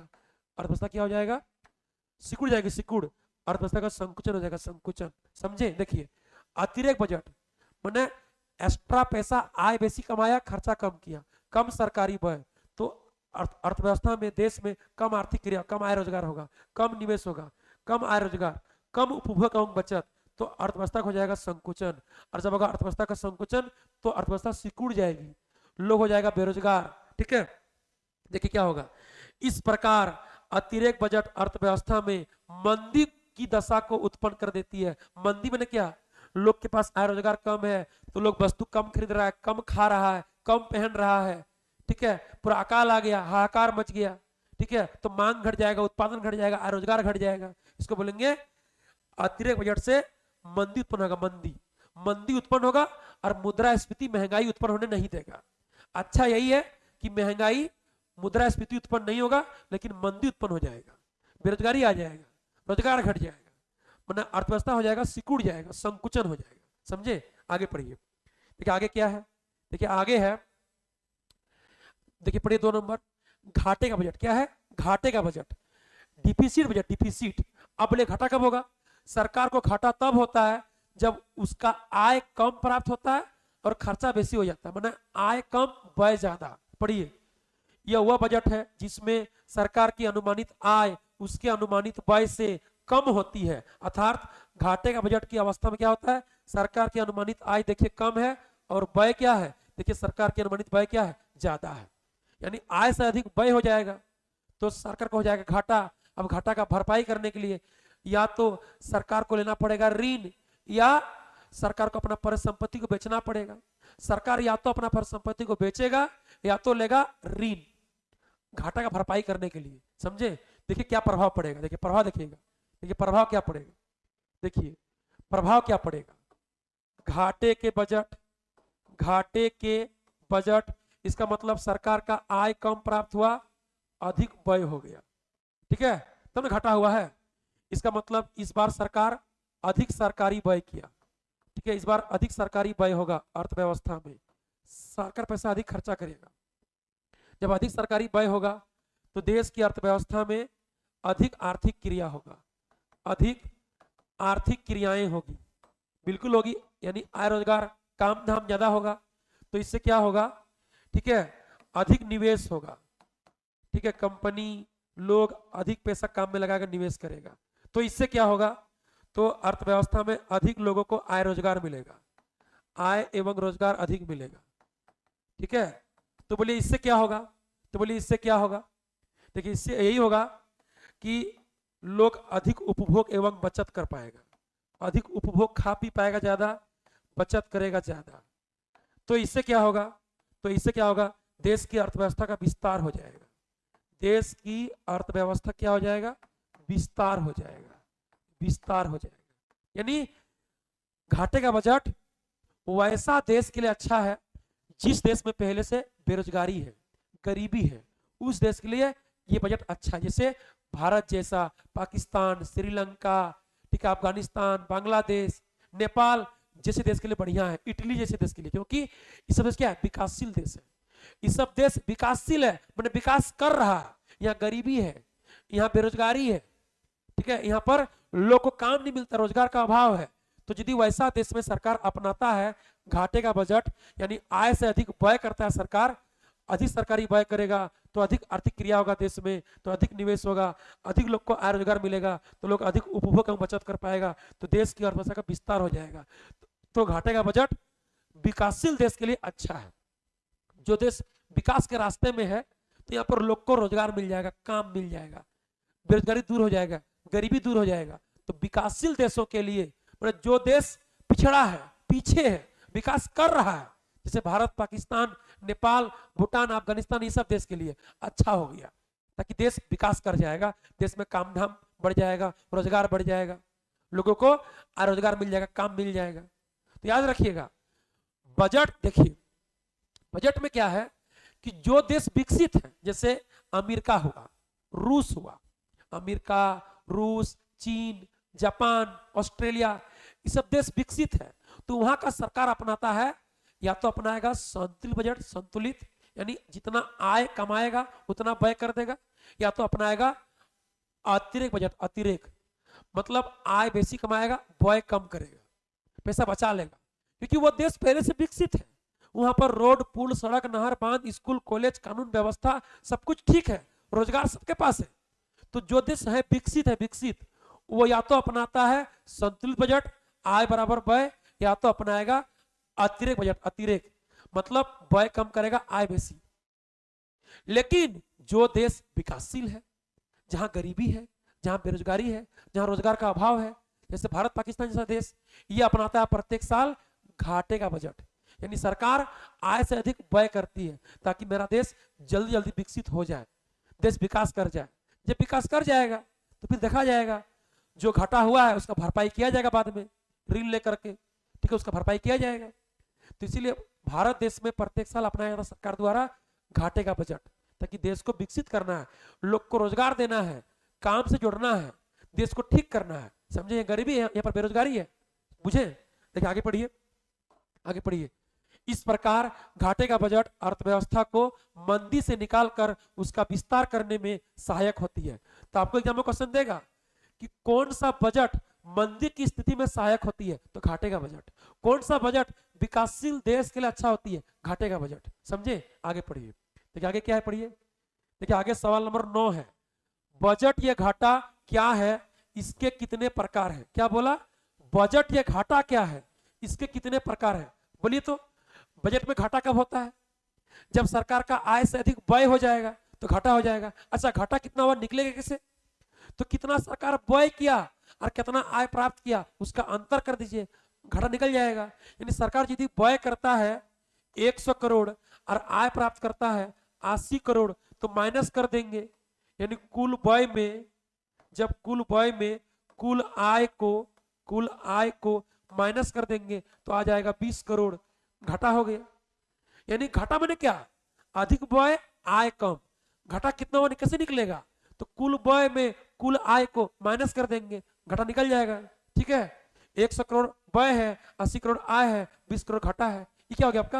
ये आपका घाटा निकल गया, घाटा निकल गया। समझे? पढ़िए, बजट या घाटे का अभिप्राय उस स्थिति से है जिसमें सरकार का बजट व्यय उसके बजट प्राप्तियों से या प्राप्तियां से अधिक होती है। याद रखिएगा, ठीक है, कि बजट या घाटे का अभिप्राय, घाटा मैंने क्या, उस स्थिति से है जिसमें सरकार का बजट व्यय उसके बजट प्राप्तियों से अधिक होती है। यानी सरकार बजट में आय प्राप्त कम किया, खर्चा अधिक हो गया, तो घाटा हो जाएगा। घाटा कैसे निकलेगा, समझिए। इस प्रकार कुल बजट व्यय तथा कुल बजट आय के अंतर को बजटीय घाटा कहा जाता है। देख लीजिए, कुल व्यय में कुल आय को माइनस करें, घाटा निकलेगा। ठीक है, कुल व्यय तथा कुल आय में राजस्व खाते और पूंजीगत खाते दोनों के ही आय एवं व्यय को शामिल किया जाता है। इसका मतलब कि बजट घाटा क्या होगा? कुल बजट व्यय माइनस कुल बजट आय होगा। यानी कितना सरकार खर्चा किया, कितना आय प्राप्त किया, माइनस कर देगा तो निकल जाएगा कितना घाटा हुआ। ठीक, आप बोलिए बजट व्यय में क्या होगा? तो अभी हम लोग दो तरह का व्यय पढ़े, एगो पूंजीगत व्यय, एगो राजस्व व्यय। दो तरह का आय पढ़े, एगो राजस्व आय, एगो पूंजीगत आय। आय बना प्राप्तियां, प्राप्तियां बोले चाहे आय बोलिए, एक ही बात है। बोलिए तो कुल बजट व्यय क्या हो जाएगा? राजस्व व्यय प्लस पूंजीगत व्यय माइनस, बोलिए कुल बजट आय क्या हो जाएगा? राजस्व आय प्लस पूंजीगत आय। आय बोलिए चाहे प्राप्तियां बोलिए, एक ही बात है, कोई दिक्कत नहीं है। यानी याद रखिएगा, सरकार को जो बजट में घाटा हुआ कैसे निकलेगा? तो कितना सरकार व्यय किया, कितना आय प्राप्त किया, माइनस कर दीजिए, सरकार को कितना घाटा हुआ निकल जाएगा। व्यय में क्या होगा? राजस्व व्यय पूंजीगत व्यय जोड़ना है, और आय में राजस्व आय पूंजीगत आय को जोड़ देना। आय माने प्राप्तियां। क्लियर है? आगे चलिए। भारत सरकार के वार्षिक बजट में 3 प्रकार के घाटे शामिल किए जाते हैं। याद रखिएगा, याद रखिएगा, भारत सरकार का बजट कैसा है? वार्षिक है, वार्षिक। यानी एक साल, 1 अप्रैल से 31 मार्च, 1 अप्रैल से 31 मार्च में वार्षिक है, वार्षिक। वार्षिक बजट में 3 प्रकार के घाटे शामिल किए जाते हैं। पहला क्या है? राजस्व घाटा, रिवेन्यू डिफिसिट। दूसरा क्या है? राजकोषीय घाटा, फिस्कल डिफिसिट। तीसरा क्या है? प्राथमिक घाटा, प्राइमरी डिफिसिट। याद रखिएगा, राजस्व घाटा, रिवेन्यू डिफिसिट। दूसरा राजकोषीय घाटा, फिस्कल डिफिसिट। तीसरा प्राथमिक घाटा, प्राइमरी डिफिसिट। अब है क्या तीनों? पढ़ेंगे, देखिए आगे। आगे चलिए, ये तीनों क्या है आगे पढ़ेंगे हम लोग। सवाल नंबर 10 पढ़िएगा। राजस्व घाटा, राजकोषीय घाटा एवं प्राथमिक घाटा क्या है? कब आया है? जैक 2009, 10, 12, 15। देख रहा है विनोद? देख रहे हैं? बुझ रहे नहीं बुझ रहे हैं? बढ़िया समझिए, ठीक है। तो आप देखिए कि कितना बार आया है क्वेश्चन, आप बढ़िया से देखिए क्या है। यानी बजट का सारा सवाल एग्जाम में आया है, सारा। कोई 3 बार, कोई 4 बार, कोई 6 बार भी आया है, कोई 5 बार भी आया है, तो सब पढ़ना होगा आपको, समझे। देखिए पहले पढ़ेंगे हम लोग आंसर राजस्व घाटा। ठीक है, पहले बोलिए घाटा कब होता है? जब सरकार का आय से अधिक व्यय होगा तो घाटा हो जाएगा। अच्छा, घाटा निकलेगा कैसे? तो कुल व्यय में कुल आय को माइनस करेंगे, निकल जाएगा घाटा। अब बोलिए कौन घाटा पड़ रहे हैं? राजस्व घाटा। तो कुल राजस्व व्यय तथा कुल राजस्व आय के अंतर को राजस्व घाटा कहा जाता है या कहते हैं। बढ़िया समझिए, घाटा क्या होता है? बोलिए जब सरकार का आय से अधिक व्यय होगा। घाटा कैसे निकलेगा? तो व्यय में आय को माइनस करेंगे, कितना घाटा हुआ निकल जाएगा। तो कौन घाटा पड़ रहे हैं? राजस्व घाटा। तो राजस्व व्यय तथा राजस्व आय के अंतर को राजस्व घाटा कहा जाता है। समझे? राजस्व प्राप्तियों, प्राप्ति मैंने क्या, आय, आय में कर आय मैंने टैक्स रिसिप्ट एवं गैर कर आय मैंने नॉन टैक्स रिसिप्ट, दोनों को ही शामिल किया जाता है। इसी प्रकार राजस्व व्यय में योजना व्यय एवं गैर योजना व्यय दोनों को ही शामिल किया जाता है। लेकिन राजस्व घाटे में पूंजीगत आय एवं पूंजीगत व्यय की मदें शामिल नहीं होती है। बढ़िया समझिए, देखिए राजस्व घाटा, घाटा माने आय से अधिक व्यय, घाटा कैसे निकलेगा, तो व्यय में आय माइनस करेंगे, तो कौन घाटा पड़ रहे हैं, राजस्व घाटा। तो राजस्व घाटा माने क्या, राजस्व घाटा में पूंजीगत का बात थोड़े होगा, कितना राजस्व व्यय हुआ और कितना राजस्व आय प्राप्त हुआ, प्राप्तियां, उसका अंतर होगा। इसमें पूंजीगत का बात होगा ही नहीं, क्योंकि नाम राजस्व है। समझे? बोलिए, यानी यदि बोलेंगे फल, सुनिए, यदि बोलेंगे फल तो फल में सेब भी आएगा, केला भी आएगा, अंगूर भी आएगा। लेकिन बोलेंगे सेब तो सेब में सिर्फ सेब आएगा भाई, सेब में अंगूर केला नहीं आएगा। फल में दोनों आएगा, सेब भी केला भी अंगूर भी तीनों। लेकिन बोलेंगे सिर्फ बोलेंगे सेब तो सेब में सेब आएगा, सेब में थोड़ा केला आएगा। तो उसी तरह से जब बोलेंगे बजट में तो बजट में राजस्व पूंजीगत दोनों आएगा, आय व्यय दोनों आएगा।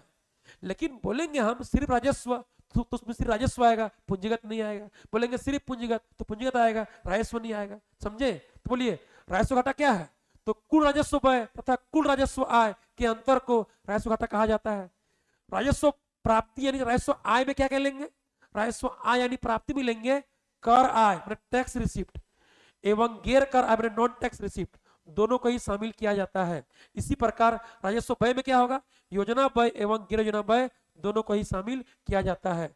लेकिन राजस्व घाटे में पूंजीगत आय एवं पूंजीगत व्यय की मदें शामिल नहीं होती है। बुझे? क्योंकि इसका नाम राजस्व स्पेशल है, तो जब नाम राजस्व स्पेशल है तो पूंजीगत का बात होगा ही नहीं इसमें। बुझे नहीं बुझे? पढ़िए, अर्थात राजस्व घाटा मैंने क्या, राजस्व व्यय माइनस राजस्व आय। देखिए तो क्वेश्चन ऑब्जेक्टिव में कितना बार दिया है कि राजस्व व्यय तथा राजस्व प्राप्ति, आय मैंने प्राप्ति के अंतर को क्या कहते हैं, राजस्व घाटा कहते हैं। जब राजस्व व्यय बोल दिया, राजस्व आय बोल दिया, तो उसका अंतर क्या होगा, राजस्व घाटा होगा ना। अब बोलिए राजस्व व्यय में क्या क्या आएगा, तो राजस्व में देखिए क्या क्या है, देखिए राजस्व में क्या है, योजना व्यय एवं गैर योजना व्यय दोनों शामिल होगा। ये लिख दीजिए, ये लिखिएगा योजना व्यय प्लस गैर योजना व्यय, गैर योजना व्यय। और राजस्व आय में क्या क्या होगा, ठीक है, राजस्व आय में क्या क्या होगा, राजस्व आय में क्या क्या होगा, देखिए आय में क्या है, राजस्व प्राप्ति यानी आय में क्या है, कर आय एवं गैर कर आय दोनों शामिल होगा, यानी टैक्स और नॉन टैक्स। ठीक है, कर आय प्लस गैर कर आय, गैर कर आय दोनों शामिल होगा। क्लियर है? बस लिख दीजिए, हो गया, खत्म। अब समझिए कर और गैर कर, टैक्स और नॉन टैक्स। देखिए टैक्स में सारा टैक्स आएगा, आयकर, संपत्ति कर, निगम कर, उपहार कर, वस्तु कर, सेवा कर, सीमा शुल्क, उत्पाद शुल्क, ये सब आएगा। और गैर कर में क्या आएगा, नॉन टैक्स में फीस, लाइसेंस, परमिट, दंड, जुर्माना, उपहार, अनुदान, सार्वजनिक उपक्रमों से आय, ये सब आएगा। समझे?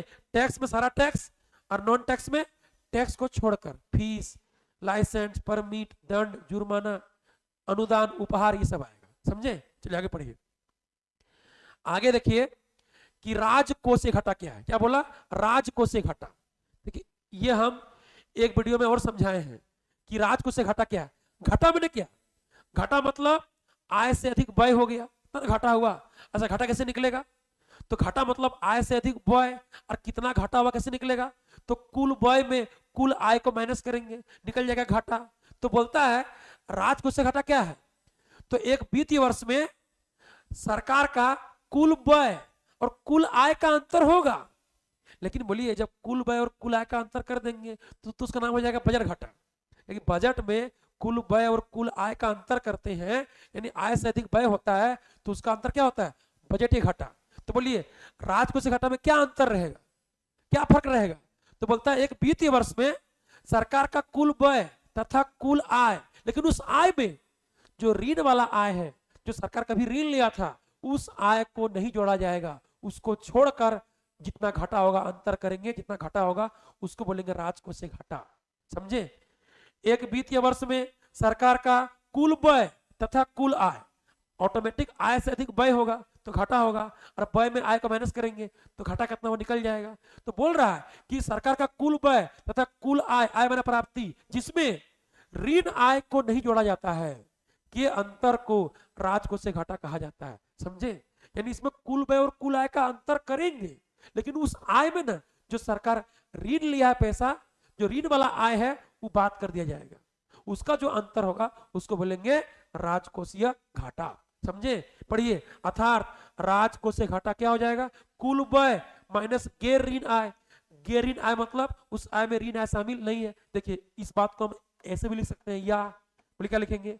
राजकोषीय घाटा बराबर लिख सकते हैं सरकार का एक वित्तीय वर्ष में कुल व्यय माइनस कुल आय, कुल आय, लेकिन इस आय में ऋण आय शामिल नहीं है, तो लिखेंगे ऋण आय को छोड़कर। क्या लिखेंगे?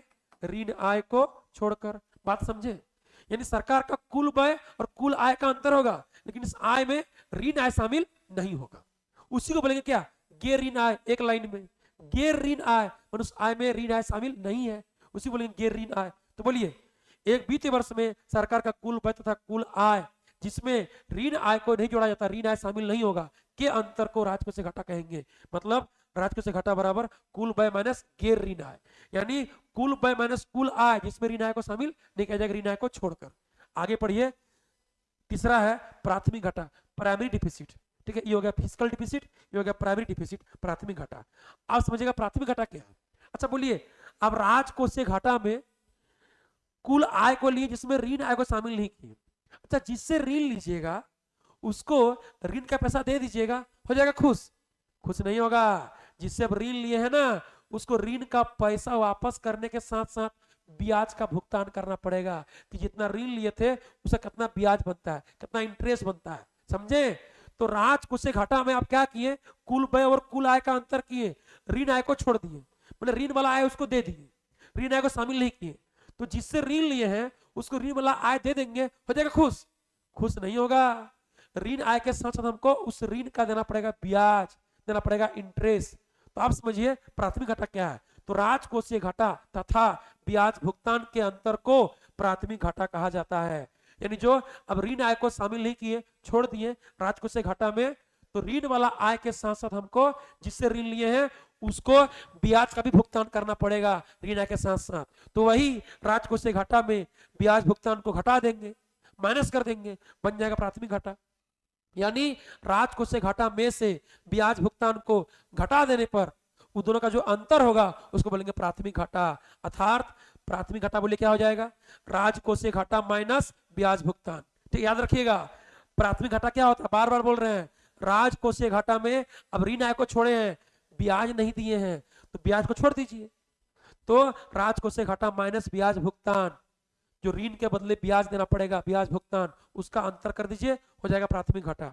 अब देखिए यहाँ सबका एक नया फॉर्मूला आएगा जब निकालिएगा राजकोषीय घाटा, यानी या लिखेंगे राजकोषीय घाटा बराबर क्या होगा? बोलिए, जब इसको निकालिएगा राजकोषीय घाटा को, इसको ले आइए इधर, बोलिए क्या हो जाएगा? प्राथमिक घाटा। क्या हो जाएगा? प्राथमिक घाटा। और जब ब्याज भुगतान आएगा इधर तो माइनस क्या बन जाएगा? प्लस ब्याज भुगतान, प्लस ब्याज भुगतान। तो आपको ऑब्जेक्टिव में ना ये भी दे सकता है, ये भी दे सकता है ऑब्जेक्टिव में, एकदम पूरा पढ़ा दिया थ्योरी, इससे ऑब्जेक्टिव सब्जेक्टिव सब हो गया, सब बनेगा। बुझे नहीं बुझे? देखिए प्राथमिक घाटा बराबर क्या होगा? राजकोषीय घाटा माइनस ब्याज भुगतान, लेकिन बोल देगा राजकोषीय घाटा क्या होगा। तो जब इसको निकालेंगे ये आ जाएगा इधर, तो क्या हो जाएगा? प्राथमिक घाटा, अब माइनस क्या बन जाएगा? प्लस, यानी प्राथमिक घाटा प्लस ब्याज भुगतान। समझे? याद रखिएगा। चलिए आगे बढ़िए। देखिए अगला सवाल क्या है? अगला है 11 नंबर, वेरी वेरी इंपॉर्टेंट। यहां से आपका एमसीक्यू आएगा, एमसीक्यू मतलब आपका ऑब्जेक्टिव सवाल यहां से आता है, ऑब्जेक्टिव आएगा, ऑब्जेक्टिव। समझे? जीएसटी क्या है? भारत में जीएसटी कब लागू हुआ? ये क्वेश्चन एग्जाम में आया है, वेरी वेरी इंपॉर्टेंट। जीएसटी क्या है? भारत में जीएसटी कब लागू हुआ? समझिए, जीएसटी मतलब गुड्स एंड सर्विस टैक्स, वस्तु एवं सेवा कर। और वस्तु सेवा कर जो होता है वो होता है अप्रत्यक्ष कर, क्योंकि जिस पे लगता है वह न चुका करके दूसरे पे ढकेल देता है, दूसरे पे ठेल देता है, ट्रांसफर कर देता है और उससे लेके देता है। हम ही कॉलम खरीदे, कॉलम में टैक्स लगा, मन करेगा तो लिखेंगे, मन नहीं करेगा तुमको बेच देंगे, तो जो खरीदेगा वो टैक्स देगा। टैक्स लगा हम पे, चुकाया तुम, क्योंकि तुमको हम बेच दिए थे। तो उसी तरह से पहले सरकार कंपनी पे टैक्स लगाता है, कंपनी टैक्स लेता है दुकानदार से, दुकानदार हमसे, हम तुमसे, तुम उससे। तो लग रहा है किसी और पे टैक्स, दे रहा है कोई और, उसको बोलेंगे अप्रत्यक्ष कर, इनडायरेक्ट टैक्स। तो वस्तु सेवा कर, गुड्स एंड सर्विस टैक्स क्या होता है? ये अप्रत्यक्ष कर है, इनडायरेक्ट टैक्स है। समझे? आगे पढ़िए।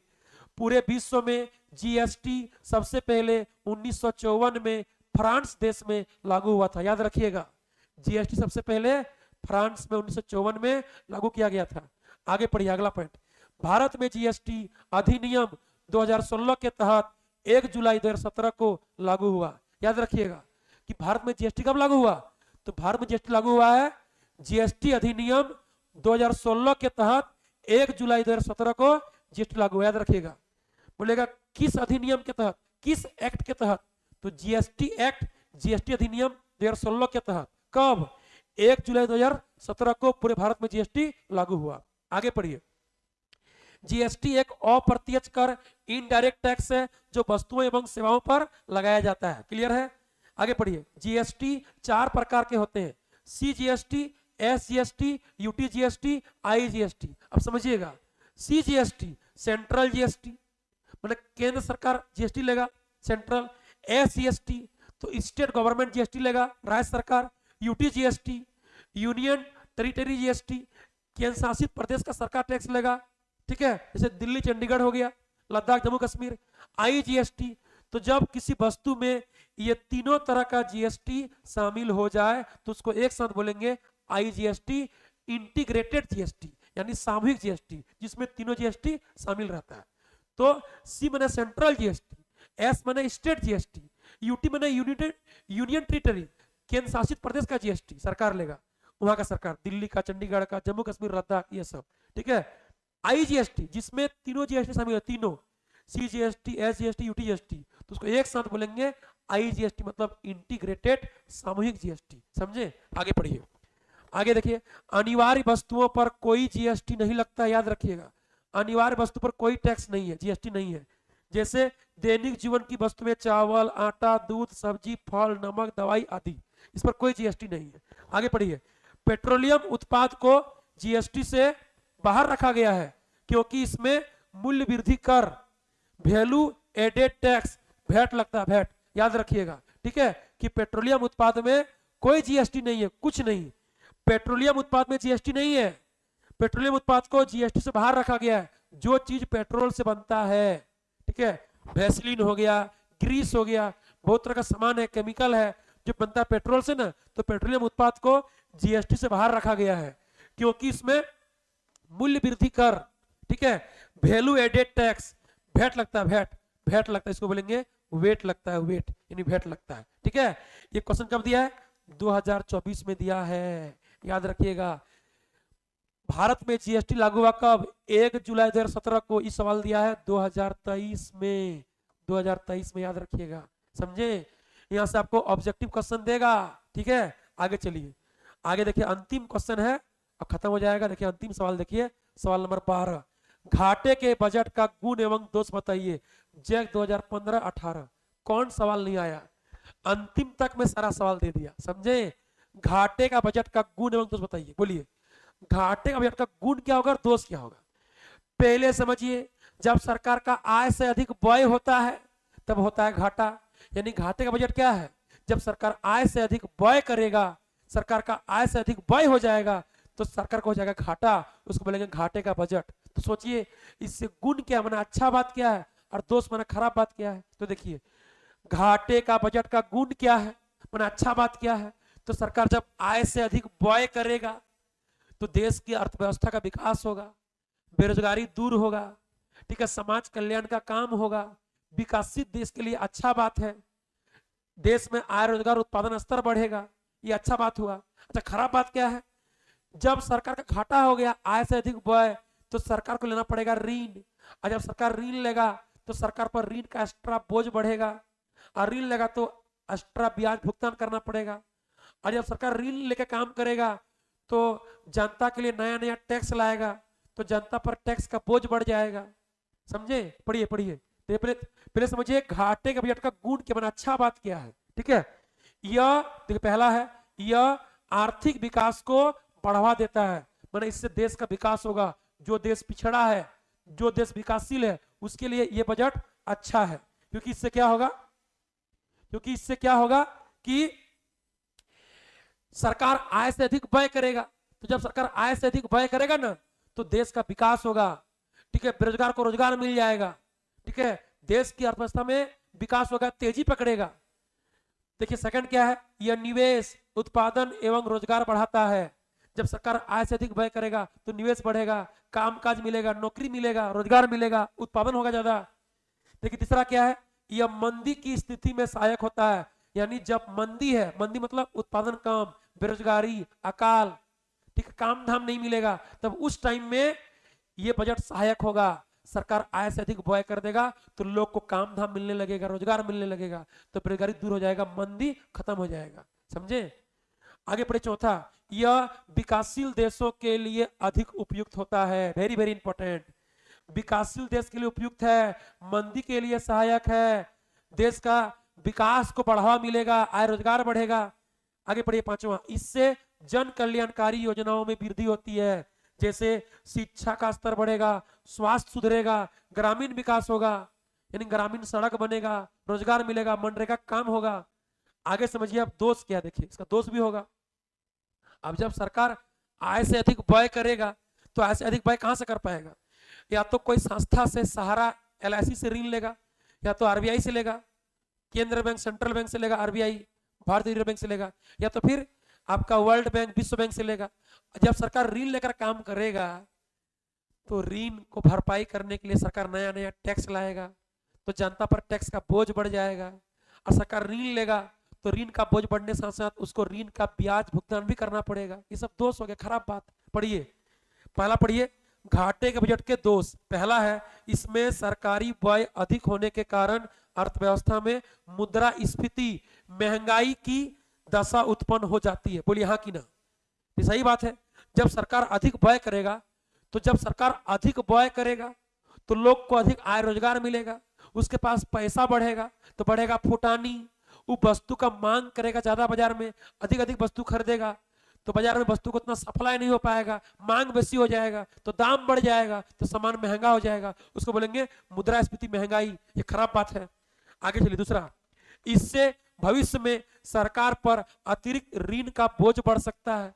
अब सरकार आय से अधिक व्यय करेगा तो ऋण लेगा, तो ऋण का बोझ बढ़ेगा। आगे बढ़े तीसरा, इसमें सरकार आय प्राप्त करने के लिए नए नए टैक्स लगाती है, जिससे जनता पर अतिरिक्त टैक्स का बोझ बढ़ सकता है। जब नया नया टैक्स लाएगा तो जनता पर टैक्स का बोझ बढ़ेगा। ठीक है, मतलब सरकार आपको पहले देगा तो कहीं से लेगा ना भाई, जब कोई देगा तो लेबे करेगा।